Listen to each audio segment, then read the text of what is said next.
La más cordial bienvenida a este webinar en donde trataremos el tema de las implicaciones fiscales en materia de subcontratación. Para el desarrollo de este tema contamos con la exposición del maestro Armando Muñoz Zamora. Él es licenciado en Contaduría, es contador público, maestro en Ciencias de la Administración de Negocios, maestro en Impuestos, maestro en Educación. Cuenta con una amplia experiencia laboral en puestos de dirección, al igual que en materia docente. Ha participado en diversos foros y programas de radio, televisión, foros especializados, conferencista, capacitador, y nos va a presentar este tema. Bienvenidos todos, les cedo los micrófonos a nuestro panelista, Armando. Armando, muy buenos días.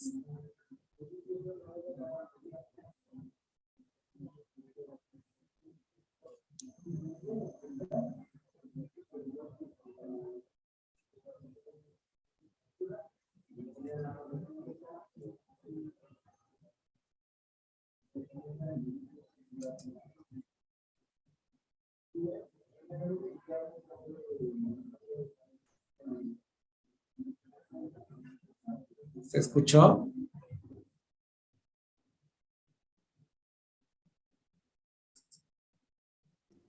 Sí, Luis, solo creo que tuvimos un problemita, pero ya está de nuevo Armando. Una disculpa.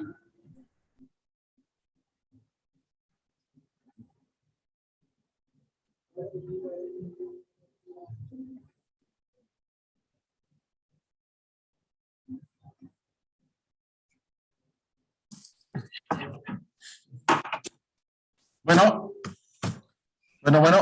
Sí, maestro, bienvenido, estamos al aire. Sí, perdón.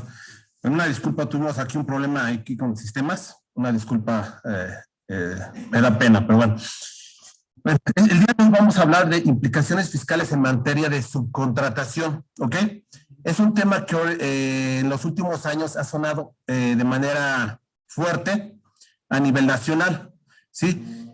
Voy a poner algunos temas respecto a lo laboral, porque debemos dar algunas antecedentes de lo laboral para poder entrar en lo fiscal, ¿ok? Hace muchos años estábamos hablando, en este tema era el asunto de outsourcing.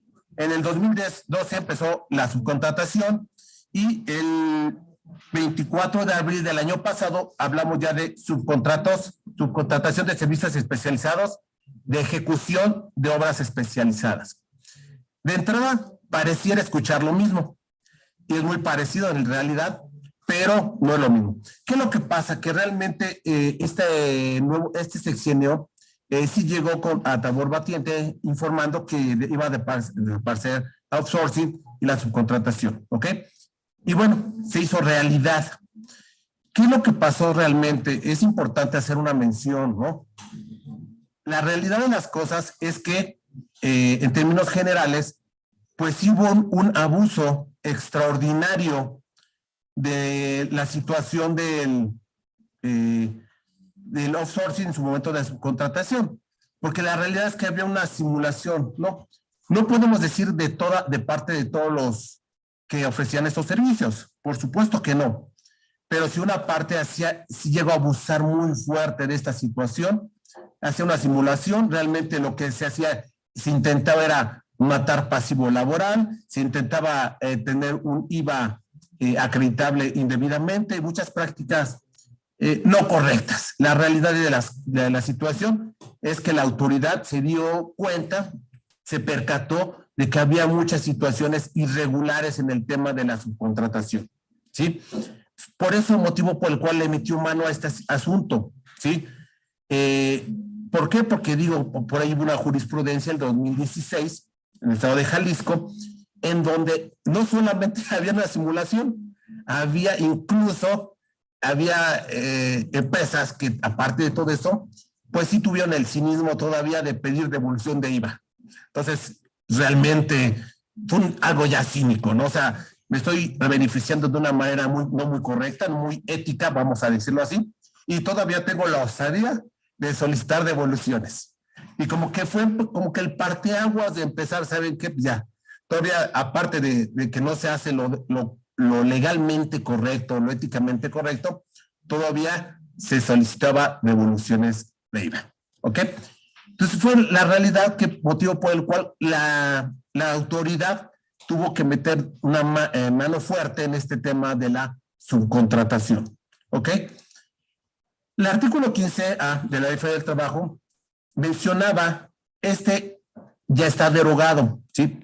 Y hablaba precisamente de la subcontratación y nos mencionaba que la subcontratación, bueno, eran tres supuestos muy importantes, ¿no? Una, que no podía ser la totalidad de los trabajadores. Uno pensaría, pues, ¿cómo? ¿Pero qué creen? Que así lo hacían muchos contribuyentes, que el 100% de su fuerza laboral era subcontratada. ¿Estamos de acuerdo? Pues eso no puede ser lógico.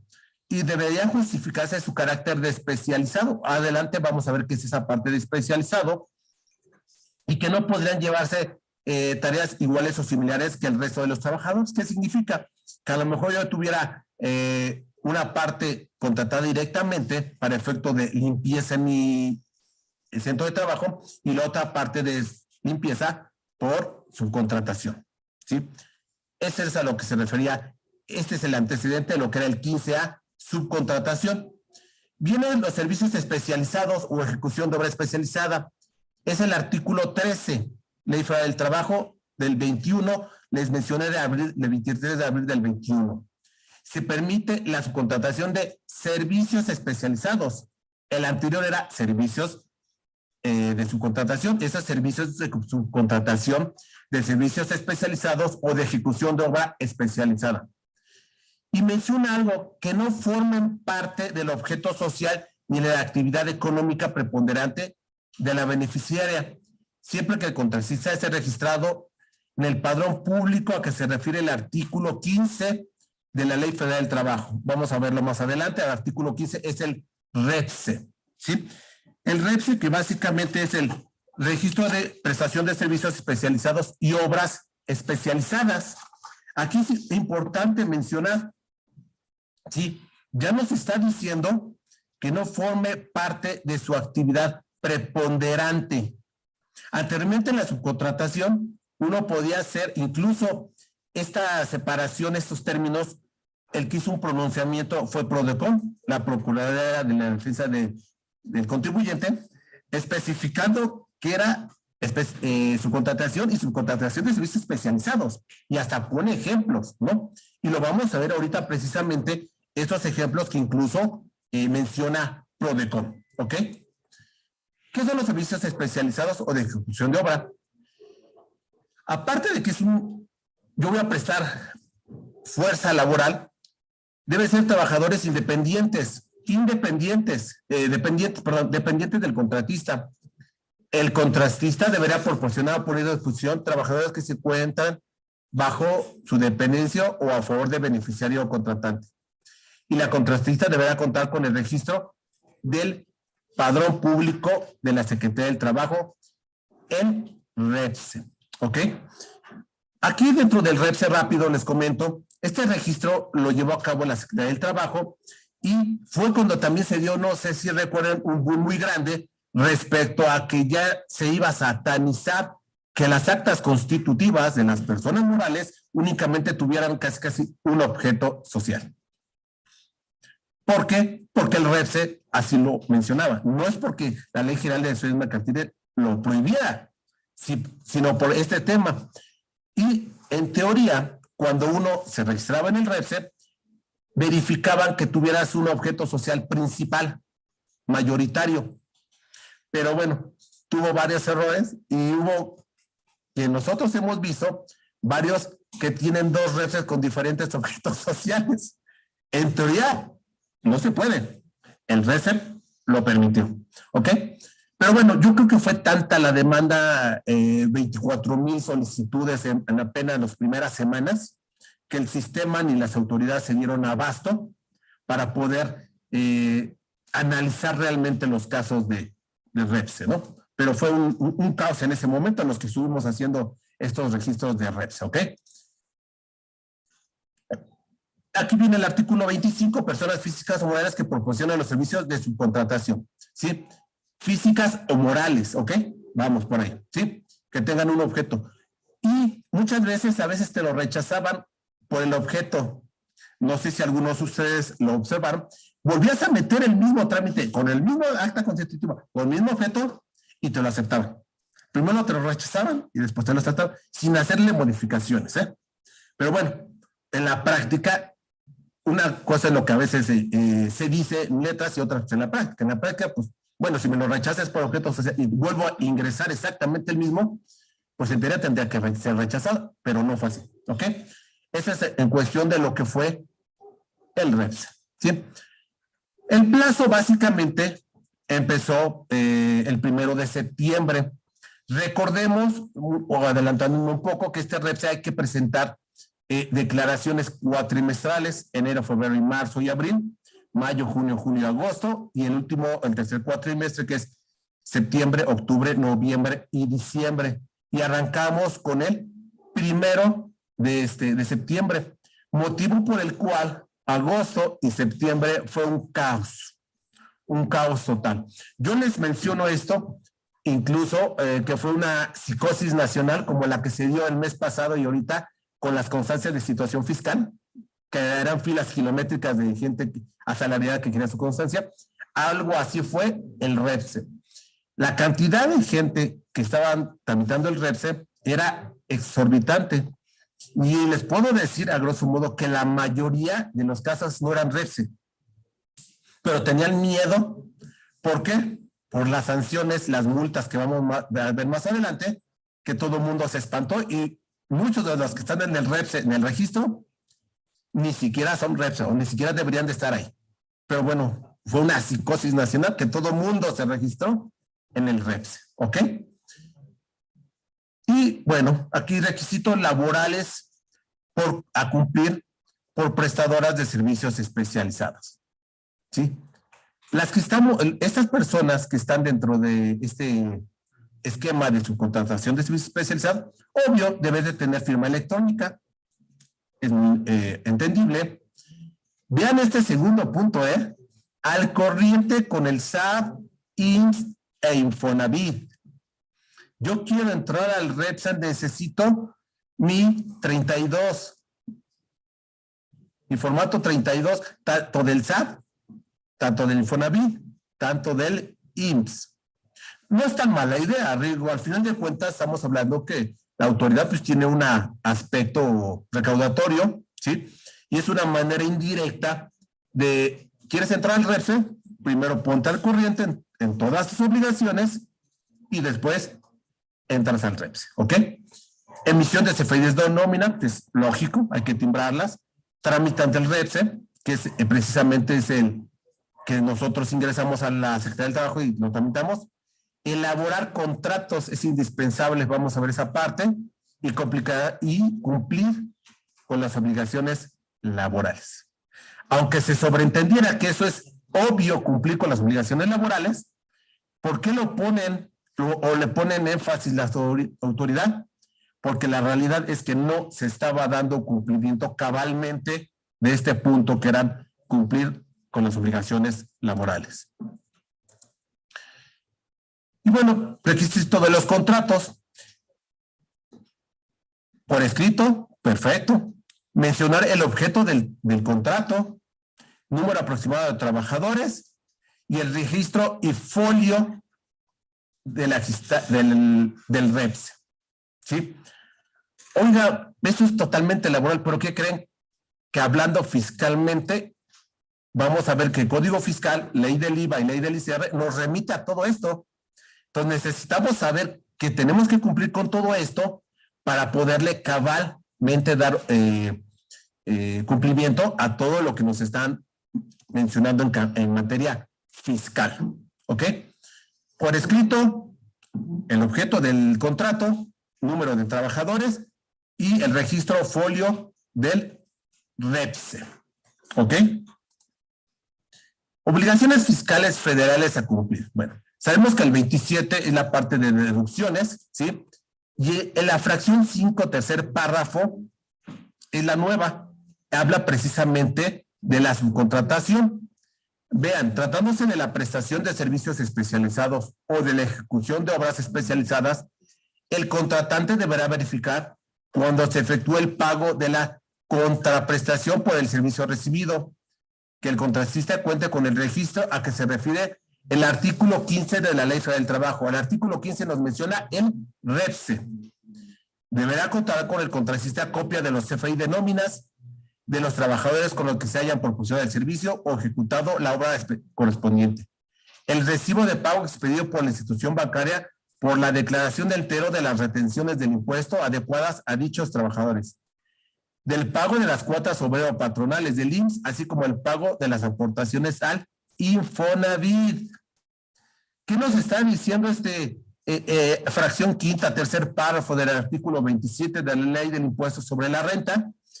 Que para que sea deducible este tema de subcontratación especializada, independientemente de que tenga mi CFDI, tenga mi pago y tenga la materialidad, que son las tres básicas, nos piden, aparte de todo esto, los CFDI de los trabajadores que puso en disposición el contratista conmigo, mi proveedor, ¿sí? Copia de la declaración y pago de las retenciones del ISR por sueldos. Copia y pago, ¿sí? Bueno, el pago del IMSS, del Infonavit, ¿sí? Del SAT. Entonces, estamos viendo qué es lo que estamos haciendo, si estamos viendo realmente qué estamos haciendo aquí, qué es lo que está pasando, que nosotros mismos contribuyentes nos estamos haciendo, somos los que estamos haciendo la chamba de verificar y revisarnos entre todos. Yo te tengo que revisar que hayas pagado todo, si no, no es deducible los servicios que te estoy pagando. ¿Están viendo la importancia? O sea, ya no nuevamente las tres básicas que siempre usábamos para poder deducir un gasto, sino aparte, ya viene todo esto.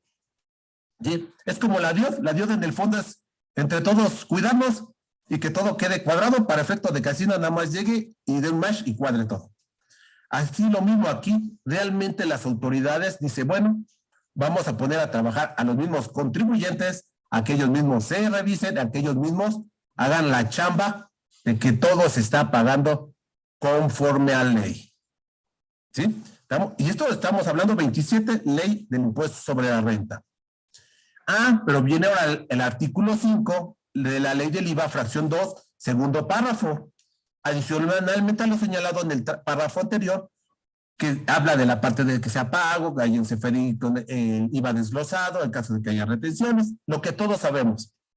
Dice, adicionalmente a lo señalado en el párrafo anterior, cuando se trate de servicios especializados o de ejecución de obras especializadas, cuando se efectúa el pago de las contraprestaciones por el servicio recibido, el contratante deberá verificar que el contratista cuente con el registro a que se refiere artículo 15 de la Ley Federal del Trabajo. ¿Qué habíamos dicho? Artículo 15 de la Ley Federal del Trabajo, registro REPSE. ¿Ok? Asimismo, deberá obtener del contratista copia de la declaración del IVA y el acuse de pago correspondiente al recibo que en el contratante efectuó el pago de las contraprestaciones y del pago que fue trasladado. 27, ¿sí? De la Ley del Impuesto sobre la Renta nos pide, habíamos dicho, los recibos, el pago del ICR de retenciones de sueldos y pago de las cuotas obrero-patronales del IMSS, SAR, Infonavit. Y la Ley del IVA nos pide el pago del IVA. Y suena lógico, ¿no? La declaración, estamos hablando que si yo quiero acreditar, tengo que comprobar que ese IVA, mi proveedor lo pagó. Recuerden lo que habíamos dicho que pasó en el 2016 en la jurisprudencia de Jalisco. Le estuvieron pegando duro a Hacienda y así, no, pero espérame, a ver, de entrada quiero que me compruebes para que sea deducible este gasto vía tu IVA sea acreditable, que la contraparte lo pagó. Ajá. Entonces, veamos la realidad de lo que estamos hablando en esta situación respecto a poder deducir estos gastos, ¿sí? Obligaciones fiscales federales igual, el artículo 5º de la Ley del Impuesto sobre la Renta, fracción 2. Segundo párrafo. A su vez, el contratista estará obligado a proporcionar al contratante copia de la documentación mencionada, la cual deberá entregar a más tardar el último día del mes siguiente a aquel en que el contratante haya efectuado el pago de la contraprestación o el servicio y el IVA que se le haya trasladado. O sea que la ley del impuesto del IVA menciona que esta información adicional que me está solicitando para que pueda yo acreditar ese IVA, debo de poseer esa información a más tardar el último día del mes posterior al mes en que estoy haciendo la acreditación. ¿Ok? Entonces, tengamos cuidado con esa parte, ¿sí? Dice, lista de obligaciones a cumplir para las prestadoras de servicios especializados. ¿Sí? Ok, yo voy a ofrecer el servicio de subcontratación. Después de firmar los contratos por servicios especializados, deberán cumplir, entregar credenciales a sus trabajadores subcontratados con foto, nombre y código de identidad. Obligaciones patronales del artículo 32. Artículo 32 habla de los sueldos y todas las obligaciones patronales de acuerdo a la Ley Federal del Trabajo. ¿Ok? Entregar recibos de nómina timbrados a sus clientes. Entregar a sus clientes comprobantes de pago de cuotas obrero patronales al IMSS y aportaciones patronales al Infonavit. Yo soy prestadora de servicios. Yo voy a ofrecer mis servicios como subcontratista. Yo lo voy a ofrecer. A mi cliente, aparte de ofrecerle el servicio, darle el CFDI, debo de darles credenciales a mis trabajadores. Cumplir con todas mis obligaciones patronales. A mi cliente le tengo que dar los CFDIs de nómina timbrados, debidamente timbrados, ¿eh? ¿Sí? Artículo 27, fracción 5ª. Entregar a sus clientes el comprobante. Yo le tengo que entregar a mi cliente el comprobante de que pagué el IMSS, SAR e Infonavit de estas personas que puse a su disposición. Esta es información que yo le tengo que estar entregando a mi cliente. Ya vimos que el cliente necesita esta información para que pueda ser deducible. Entonces, ahí está la contraparte. El cliente necesita esta información para que pueda ser deducible, artículo 27 y artículo 5 del IVA, para que pueda ser acreditable. Pero yo que estoy ofreciendo el servicio, ya también me está diciendo que yo tengo la obligación de entregar toda esta información a mi cliente. También dice entregar declaración y comprobante del pago del ICR, lo que habíamos dicho. Yo le tengo que entregar al cliente, ¿sí?, el comprobante de que pagué el ICR por sueldos de los trabajadores que está a disposición de él, ¿sí? Declaración y pago del IVA, habíamos mencionado, y presentar información. Vean, aparte de todo esto, que estamos hablando, ¿qué es lo que le tiene que entregar el proveedor al cliente? ¿Sí? Es presentar información cuatrimestral al IMSS e presentar información cuatrimestral al Infonavit. En el caso del IMSS, estamos hablando que es el ICSOE, que es Informativa de Contratos de Servicios u Obras Especializadas, que es el IMSS, y el SISUB, que es Sistema de Información de Subcontratación, el Infonavit. Estas son declaraciones informativas cuatrimestrales. Como muchas declaraciones, ¿sí?, independientemente de que estén cero, se tienen que presentar, ¿sí? Aquí lo grave es que yo les mencionaba que las multas son exorbitantes. Entonces hay que tener cuidado con estas multas, ¿sí? Hubo mucho descontrol, incluso nosotros todavía tuvimos la oportunidad de entregar esta declaración correspondiente de septiembre a diciembre del Infonavit, en lo que es el SISUB, en físico. Había una pequeña oficinita que si no la recibía y te ponía el sello de recibido de que tu declaración estaba en cero. Porque la otra al principio era mandarla por correo, pero no te quedabas con un comprobante de que la enviaste, ¿no? Y el miedo de que te pudieran multar las autoridades. ¿Ok? Ahorita ya se fue reformando esta información En ambos casos se tiene que entrar con la FIEL, se da de alta en los portales y hay que estar ingresando la información. En el caso del ICSOI es muy sencillo, cuando va en cero no hay tan complicación. En el caso del Infonavit es un poquito más enredado porque hay archivos layout, hay varios archivos que hay que llenar, aunque esté en cero, y poder subir la información. ¿Ok? Entonces, aparte de todo lo que ya tenemos fiscalmente, laboralmente, hay que agregarle todo el REPSE, toda la información, ICSOI, CISUB. ¿Ok? Y el 9º punto dice, renovar cada 3 años el registro del REPSE con 3 meses de anticipación al vencimiento. O sea, este registro REPSE no es vitalicio, son 3 años.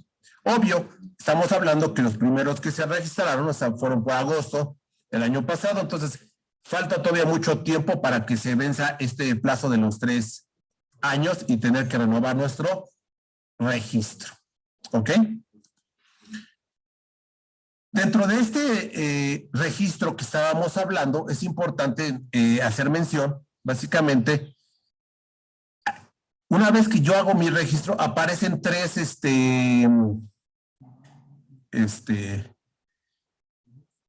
primero es el folio de envío, ¿sí? Después viene el número de registro y el folio, ¿sí? Son 3 datos los que nos arroja el REPSE. El REPSE nos da 20 días, tiene la autoridad para responder. Nosotros en 3 días podemos meter ver cómo está el estatus. Si en 20 días no responde la autoridad, se da por un resultado ficto de que fue aceptado. ¿Ok? Ese es importante para que ustedes sepan esta parte del REPSE. ¿Ok?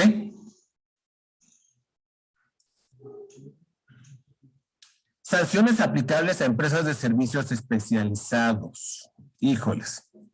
Aquí es parte de lo que yo les mencionaba. Y digo, los que tenemos experiencia en esto, pues creo que nunca había visto estos montos. ¿Sí? Es algo exorbitante, ¿no? Artículo 104C de la Ley Federal del Trabajo.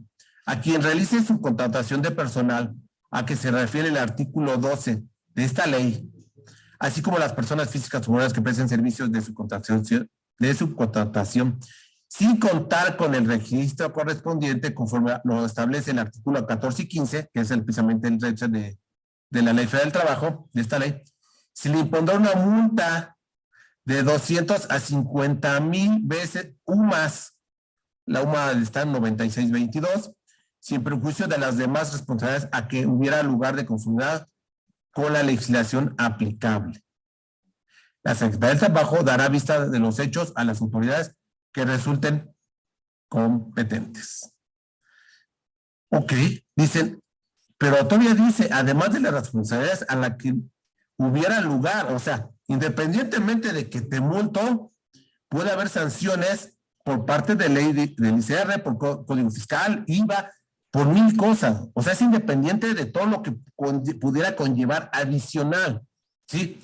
La mínima es, si yo estoy dando servicios de subcontratación especializada y no tengo mi registro REPSE, es 179,240. Y lo máximo es de 4,481,000. Entonces, realmente estamos hablando de cantidades enormes. ¿Recuerdan lo que les dije? Que el año pasado precisamente fue una psicosis nacional. Psicosis nacional porque todo el mundo se estaba registrando. Y les puedo asegurar que más de la mitad de los que se registraron ni siquiera son REPSE ni su contratación. Pero era tanto el miedo de entrar a esta multa, que es una cosa extraordinaria, 4,5 millones, es una cosa extraordinaria, que todo el mundo lo empezó a solicitar. Y lo más curioso es que muchas veces, se los digo por experiencia, muchas de las cuestiones legales, fiscales y demás, a veces los que marcan la pauta son las grandes empresas, la realidad. ¿Y qué creen? Que las grandes empresas agarraron muchas empresas enormes, de gran tamaño, y salomónicamente dijeron, todos mis proveedores, REPSE. Fuera o no fuera, o tuvieran, muchos, sí, se los puedo decir así, de empresas enormes, REPSE, todo. yo creo que fue el miedo, el departamento fiscal de ellos les dio tanto miedo que dijo, pídeselos a todos, a plano, a todos. Así estuvo. Porque en muchos casos, y te lo digo tenemos muchos clientes en el despacho, que nada tenían que ver con REPSE y hasta se los pedía los clientes que eran empresas muy grandes, por escrito que se tenían que registrar. Oye, pues sí, nada que ver. Pues me lo mandaron por escrito. Y pues bueno, el cliente manda, si no, no te doy, ya no te doy trabajo, ¿no? Entonces, por eso les digo que muchas de estas, a veces, psicosis, bueno, malo, no sé, la ocasionan las grandes empresas, porque ellos a veces dictan el cómo se... Bueno, yo no soy REPS, yo no me inscribo. ¿Pero qué crees? Que tu cliente, que es un monstruo de empresa, ya te dijo que no te va a dar trabajo si no tienes REPS. Bueno, al cliente lo que mande y vamos todos al REPS, ¿sí? Y fue una realidad. Estuvimos en el REPS mucha gente que no debería de estar, ¿sí? Sanciones aplicadas a empresas de servicios especializados. La anterior, recuerden ustedes que habíamos dicho, era Ley Federal del Trabajo. Aquí me dice Código Fiscal. Cuando el contratista no cumpla con las obligaciones de entregar a un contratante la información y documentación a que se refiere los artículos 27, ya habíamos hablado de las deducciones, el quinto, tercer párrafo del REPSE, y fracción segundo párrafo de la ley del IVA, habíamos dicho el quinto. El artículo 82 nos marca la sanción, ¿sí? De 150,000 a 300,000 pesos es la multa por cada obligación de entregar información no cumplida. Entonces estamos hablando de que ya nos dimos 4,5 millones al máximo en la Ley Federal del Trabajo. En la parte del Código Fiscal nos menciona hasta 300,000 pesos. Entonces, pero la mínima es 150, a lo que voy. Aunque la autoridad se portara benevolente y se fuera por la mínima, estamos hablando de 150,000, ¿sí? Me queda claro que esto conlleva mucho, ¿sí? A que sí hubo un abuso, hubo empresas que se hicieron multimillonarias, hay que decirlo tal cual, usando malmente este esquema. Pero también me queda claro que hay gente decente que sí trabaja bien y quiere hacer las cosas bien. Y por un descuido, imagínense una empresa que digamos que tiene 20, 30 empleados y está tratando de hacer las cosas bien, se le va esto, una multa de 150 a 300,000 pesos, igual puede significar cerrar la cortina. Así de sencillo, cerrar la cortina porque son montos exorbitantes, ¿no? Y por ahí hay un dicho que dice, justos pagan por pecadores. Yo mencioné al principio, se abusó, hubo prácticas indebidas, pero tampoco podemos satanizar a todos, porque puedo asegurar que había muchas empresas que sí estaban trabajando de una manera honesta y bien. Pero con esto, pues ya, se complicó muy, muy feo este asunto, ¿ok? Por ahí también, después, vino a la parte de obligaciones estatales, Código Fiscal de la Ciudad de México, artículo 156 bis. Las personas físicas o morales que contraten o subcontraten independientemente de la obligación en que se denominen los servicios proporcionados por un contratista en términos de la normatividad aplicable, aun cuando la erogación por concepto de remuneración al trabajo personal subordinado se realice por conducto de otra persona. Deberán presentar ante la Secretaría un aviso dentro de los 10 siguientes días. Perdón. Creo que se me movió esto. Ok, perdón. Entonces, veamos este punto, ¿sí? Los que tenemos memoria recordamos que cuando estaba muy fuerte esto, ¿sí? Levantó la mano Sheinbaum, dijo, yo también quiero entrar en este asunto y vamos a meter esto.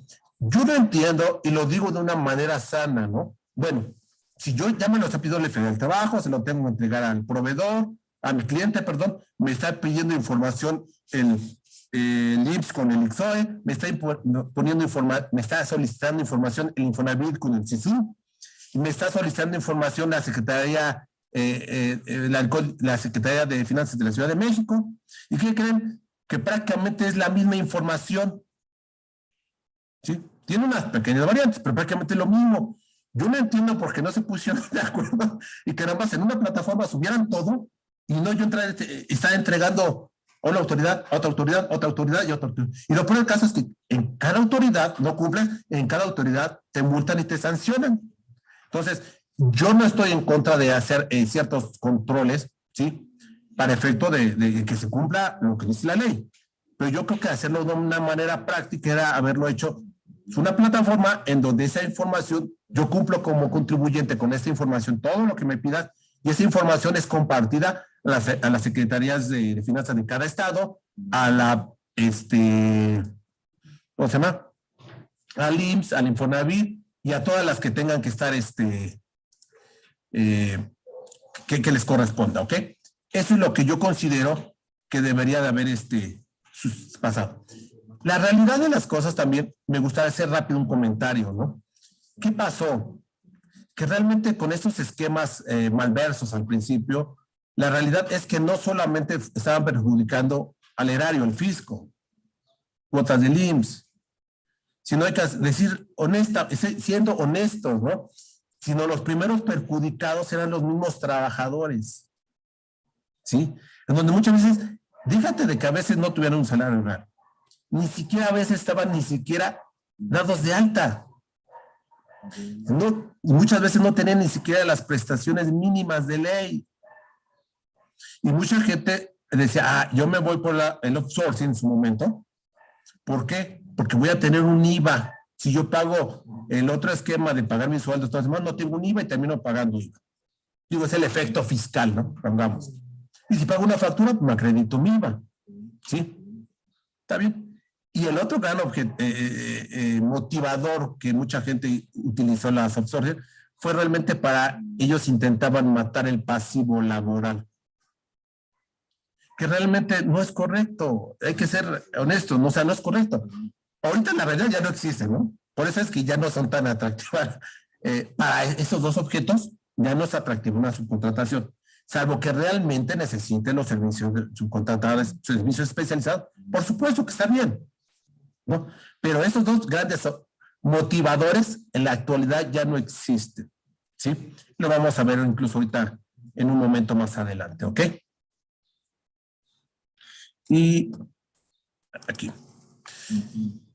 está exactamente los que les comentaba. Lo quise poner en un mismo cuadro, los tres. Vean, artículo 14, Ley Federal del Trabajo, precisamente del año pasado que se reformó. Las personas físicas o morales que subcontraten servicios especializados o ejecución de obra especializada con un contratista que incumpla con las obligaciones que deriven de las relaciones con sus trabajadores serán responsables solidarios en relación con los trabajadores utilizados por dicha contratación. El antecedente fuerte de esto fue la construcción, el CIROC. Desde ahí empezaron a cazar toda esta parte. Aquí ya dijo la Ley Federal del Trabajo. Anteriormente ya existía una parte, incluso ahorita ya se ha llegado que incluso el trabajador puede demandar o exigir utilidades del cliente, ya no nada más de la empresa donde se está el contrato. ¿Ok? Entonces, Ley Federal del Trabajo dice, perfecto, responsable solidario es el cliente que contrató los servicios. Y si esta persona no cumplió, pongamos malmente, ¿sí? Se dio la fuga y no pagó sueldos y ya no, o cerró y no liquidó, no pagó aguinaldos, etc. Perfecto. Responsable solidario, el cliente. El cliente es el que tendría que ser responsable solidario y dar la cara por incumplimiento de la empresa principal, la empresa de subcontratación. ¿Ok? Primer punto, entonces, ¿ahí qué significa? Ya con esto mataron la parte de eliminar el pasivo laboral. Ya. Si yo pensaba hacer la subcontratación por matar pasivo laboral, ya, totalmente ya no se tiene ningún beneficio laboralmente hablando si alguien pensaba de esa manera deshonesta. Ya no se puede. Artículo 15 de la Ley del Seguro Social, párrafo segundo. La persona física o moral que contrate las prestaciones de servicios o ejecución de obras por otra persona física o moral quien cumpla las obligaciones en materia de seguridad social será responsable solidaria en relación con los trabajadores utilizados para ejecutar dichas contrataciones. Ya después alzó también la mano el Seguro Social y también dice, perfecto, si la empresa por X causa no paga cuotas del Seguro Social, ¿sí? El responsable solidario, el cliente. Pero aquí el Seguro Social cobra porque cobra, ¿sí? Entonces, ¿qué significa? Al final de cuentas, bueno, yo entiendo, ya estamos captando la idea de que todos nos tenemos que cuidar de todos. Yo como cliente, si a mí me van a cobrar las nóminas, las prestaciones, las cuotas que no pagó mi proveedor, con mayor razón, yo le voy a exigir, igual como dice el Código Fiscal, ¿sí? Y Ley del Seguro Social y de Ley Federal del Trabajo, le voy a exigir que me entregue recibos timbrados, nóminas, que me entregue las cuotas pagadas del IMSS, del SAR, Infonavit, las cuotas del impuesto sobre nómina, toda esta parte, yo como cliente, para tener la certeza, ¿sí?, de que mi proveedor de servicios está cumpliendo y no el día de mañana yo tenga la sorpresa de que él no cumpla en sus obligaciones y las autoridades me impongan o me pongan mi responsabilidad solidaria, ¿sí? Entonces estamos viendo lo que les decía hace un momento, que todo está amarrado perfectamente para que todos nos cuidemos con todos. O cumples o cumples. Yo como cliente, si sé que todos los pecados de mi proveedor me los van a cobrar a mí, en caso de que él no cumpla, con mayor razón yo voy a solicitar toda esa información que me marcan las diferentes leyes y disposiciones para que a mí yo no termine pagando lo que mi proveedor de servicios no pagó, ¿sí? Y por último, artículo 29 de la ley del Infonavit, fracción 1.10, 1.11. 9, perdón. En caso de sustitución patronal, el patrón sustituto será solidariamente responsable con el nuevo de las obligaciones derivadas de esta ley. Y bueno, da un plazo ahí de gracia de 3 meses, demás. Pero bueno, lo mismo Infonavit ya dijo lo mismo, ¿sí? Si no paga el principal, me voy con el responsable solidario. Igual, cobro porque cobro, como el IMSS, ¿no? Aquí nada de que no me pagó el principal y bueno, ya me quedé sin cobrar cuotas. No, ¿ok? Y vamos a ver.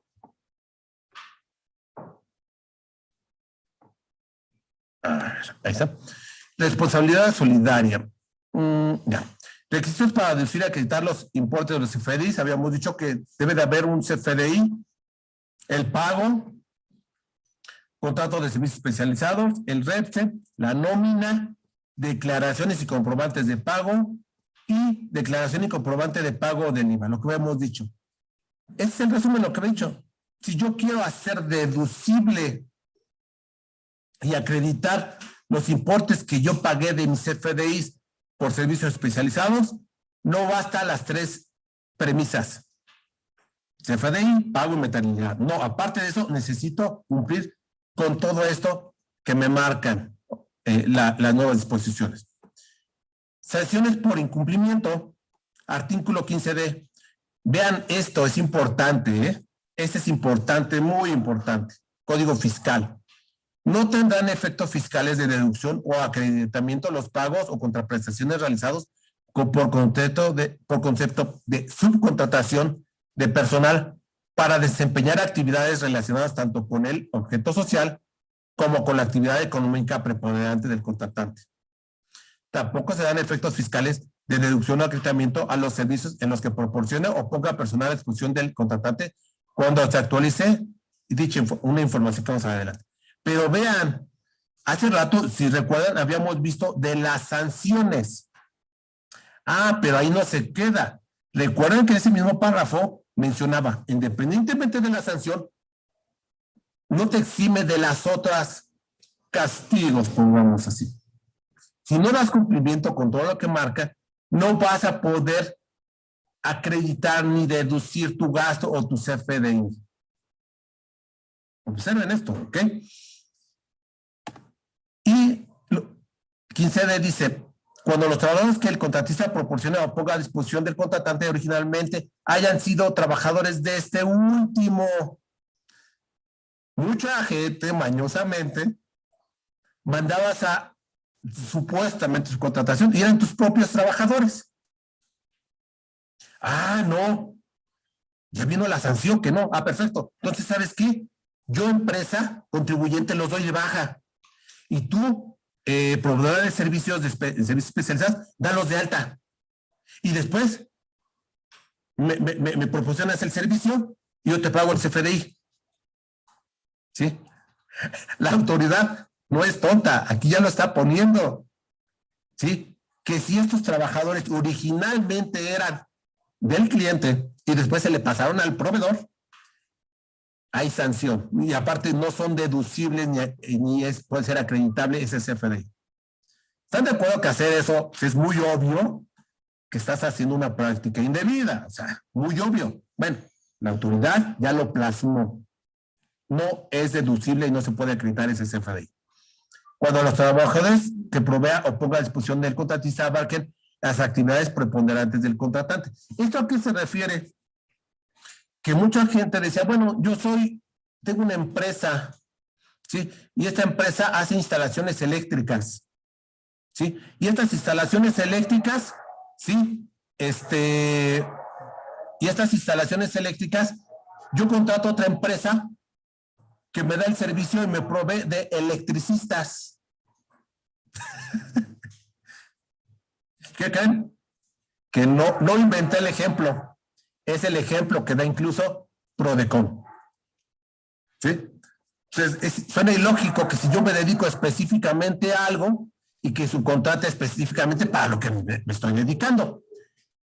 Y el otro ejemplo que da Prodecon precisamente es el de servicios especializados y da el ejemplo. Yo construyo casas, ¿sí? Y contrato una empresa para que me haga el servicio de limpieza, ¿sí? Este servicio de limpieza básicamente es está permitido porque yo no me dedico a limpiar, me dedico a construir casas, habitación. Ahí es la gran diferencia. Espero que entendamos esa gran diferencia. Lo mismo, el ejemplo no lo inventé. Es el ejemplo que también nos proporcionó Prodecon. ¿Sí? Sanciones por incumplimiento. Artículo 108 del Código Fiscal. Comete el delito de defraudación. Híjoles, aquí ya estamos hablando de defraudación, ¿eh? Utilizar esquemas simulados de prestación de servicios especializados o de ejecución de obras especializadas, descritas en el artículo 15D, penúltimo párrafo de este código, a realizar la subcontratación del personal a que se refiere el primero y segundo párrafo de dicho artículo. ¿Sí? Ya estuvo peor, porque hace rato estábamos hablando de que era un tema,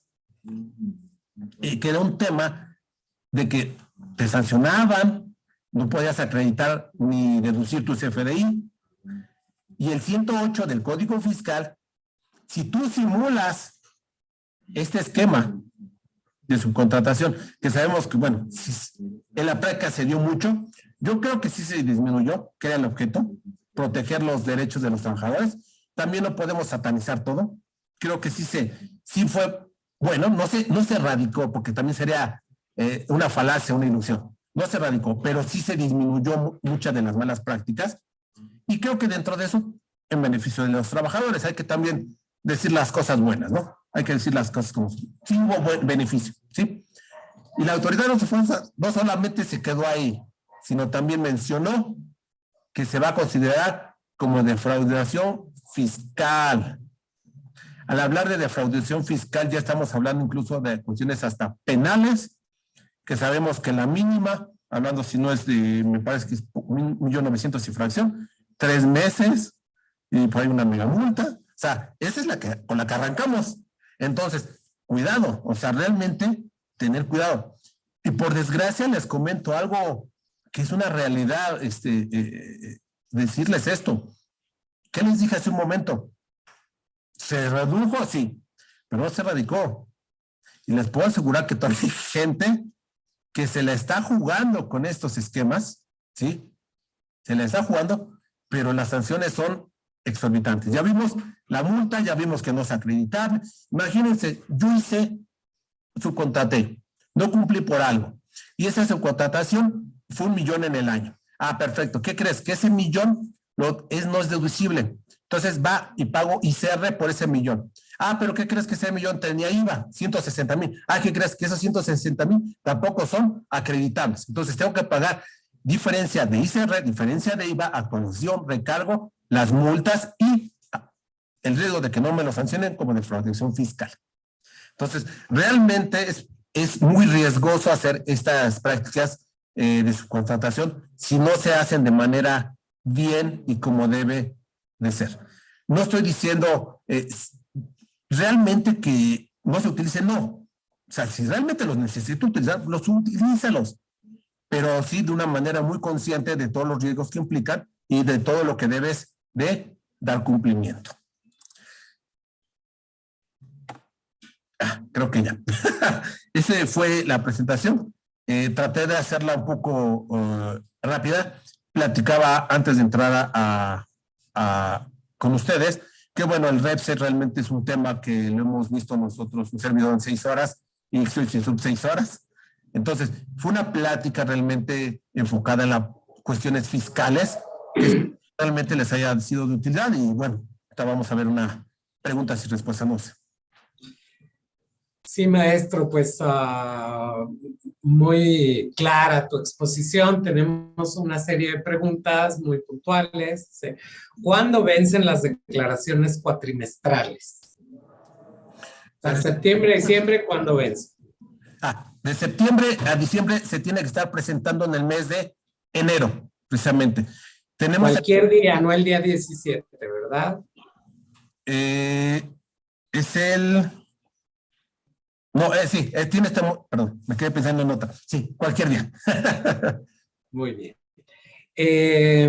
¿El contratante debe efectuar algún tipo de retención al contratista?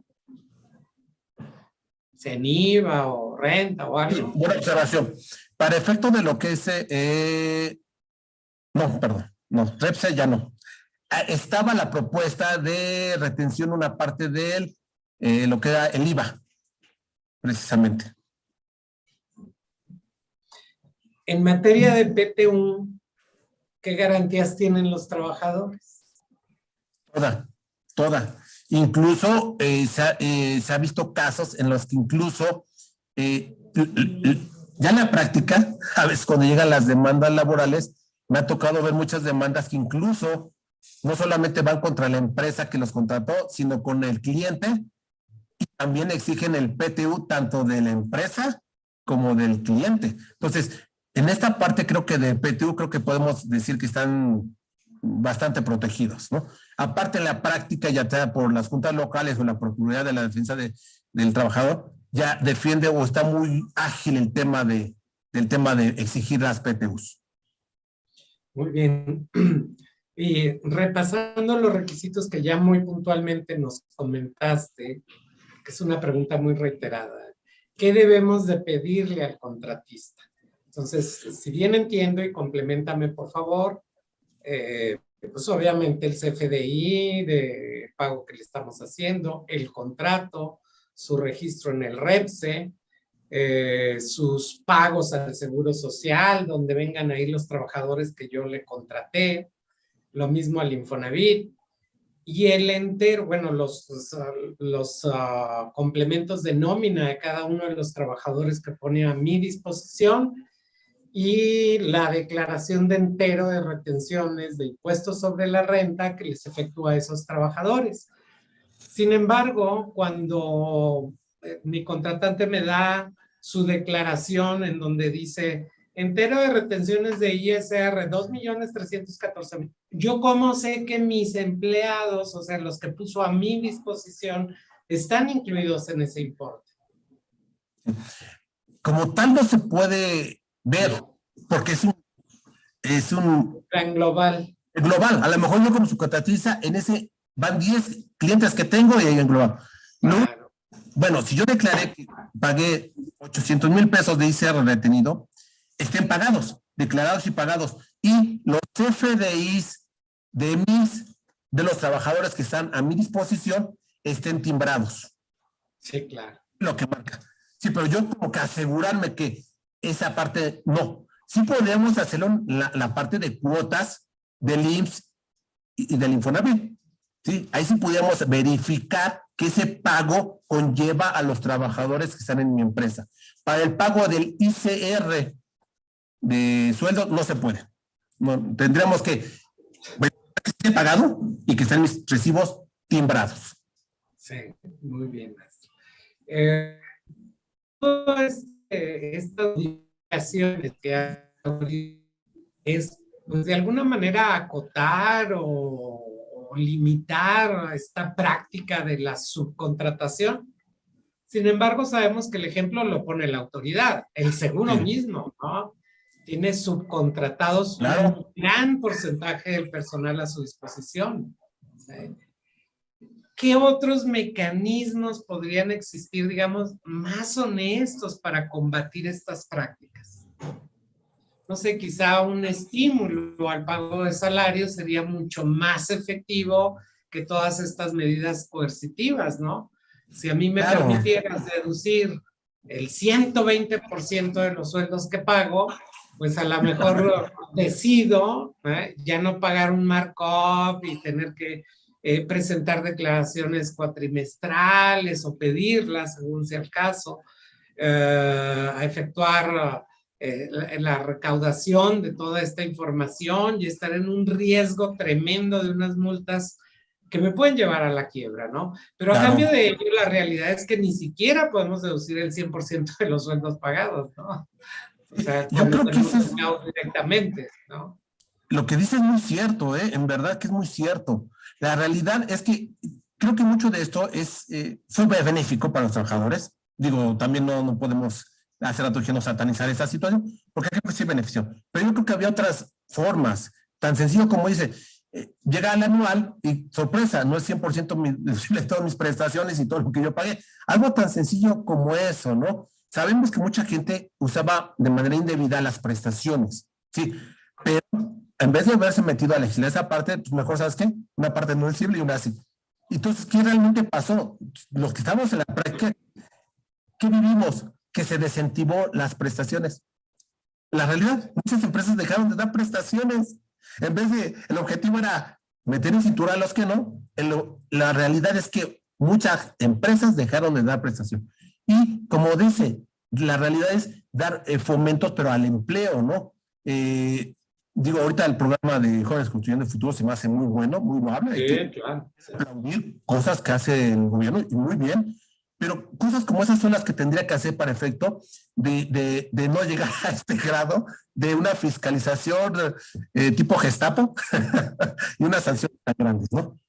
Maestro, le pregunta cuál sería el debido proceso para llevar a cabo una relación de contratación de becarios o de pasantes a través de un tercero. Sí, de hecho, esa parte, en el caso de becario, debe de ser por parte de lo que es una institución educativa con reconocimiento oficial, ¿sí? Ellos tienen un departamento de prácticas profesionales y departamento de servicio social, ¿sí? Ellos emiten un documento oficial es un convenio que se hace entre la institución educativa, la empresa, y ellos mandan a los alumnos con una carta oficial del departamento de servicio social, ¿sí? De vinculación y demás, de la institución educativa. Así es. Un empleo. Exacto. De hecho, la Asociación Mexicana de Contadores Públicos tiene este servicio de vinculación con pasantes para Exacto. Esta contratación de Sí, becarios. pero que no se les puede considerar trabajadores, o sea, realmente gente que está haciendo sus prácticas y lo mismo, jóvenes construyendo el futuro, llegan con un documento oficial que incluso trae un código QR en donde mencionan que el gobierno federal les está proporcionando el seguro social y que nosotros va a ser una práctica de 1 año. Con estas dos, pero es muy importante estos documentos para que después no te vayan a vincular con que es un trabajador, o peor tantito, que es una subcontratación, ¿no? Así es. Y por último, porque ya el tiempo nos come, si pudieras comentar qué sucede si subcontratas a alguien que tienen asimilado a salarios. O sea, De hecho, pues no. No es deducible, No se puede como tal. Lo que pasa, colega, es que son prácticas históricas mal hechas. Sí, claro. Metías hasta la de intendencia y el mensajero y asimilar, pero no. Entonces, realmente, no, yo no, por más que pienso, un asimilado a algo que es con su contratación, nada que ver. Estamos hablando que su contratación ya está muy restringido y aparte es lo correcto, incluso hasta por la ley del Seguro Social. Entonces, no tendrá una relación asimilados con su contratación, nada que ver, ¿eh? No. Nada que ver. Los asimilados son personas independientes. La figura de la prestación de servicios subordinados no puede caber en la asimilación a salarios. O sea, yo no puedo asignar a salarios lo que es un salario. Exactamente. Y ya el salario, pues tengo que cumplir, ya sea yo o la persona que contrate para que me mande la gente con seguro, SAT, Infonavit, impuestos locales, y de ahí las truculencias que uno hace para evitar esos pagos, ¿no? Porque se encarece la nómina terriblemente. Es correcto, totalmente de acuerdo. Maestro, pues la Escuela de Bolsa Mexicana y la Asociación Mexicana de Contadores Públicos está muy agradecida con tu exposición y con toda la audiencia que estuvo muy activa durante este webinar. No, en verdad, gracias por la oportunidad. Más adelante, si hay algún otro tema que podamos compartir, con mucho gusto estamos aquí para apoyarnos. Muy bien, pues nos despedimos y esperamos en breve el calendario de las nuevas ponencias con los temas y expositores que vamos a tener. Quédese al pendiente. Excelente día, profe. Excelente día a todos. Muchas gracias por su participación.